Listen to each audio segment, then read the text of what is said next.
ابو ثعلبہ الخشنی رضی اللہ عنہ کی روایت میں ہے، اللہ کے نبی صلی اللہ علیہ وسلم بیان فرمایا ان اللہ فرض فرائض، اللہ رب العالمین نے کچھ چیزیں تم پر فرض کی ہیں، فلا تضيعوها، تم ان کو ضائع نہیں کرنا، جس ٹائم کرنے کا کہا گیا ہے اسی ٹائم پر وہ کام کرنا، اس کو ضائع نہیں کرنا، برباد نہیں کرنا۔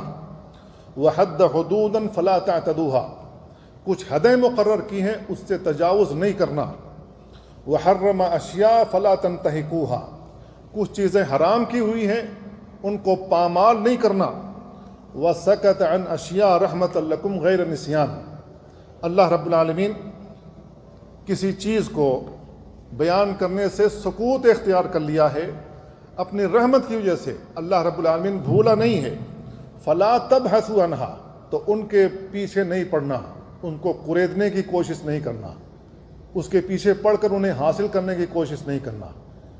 جو چیزیں تم پر واضح نہیں ہیں کہ یہ چیز حرام ہے یا حلال ہے، اس بیچ والی چیز کے پیچھے نہیں پڑنا کہ مجھے وہ کرنا ہی ہے ورنہ حرام کی طرف جاؤ گے۔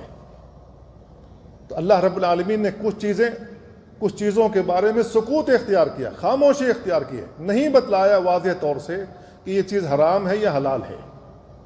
اللہ رب العالمین بھول کی وجہ سے ایسا نہیں کیا ہے، لیکن رحمت کی وجہ سے ایسا کیا ہوا ہے۔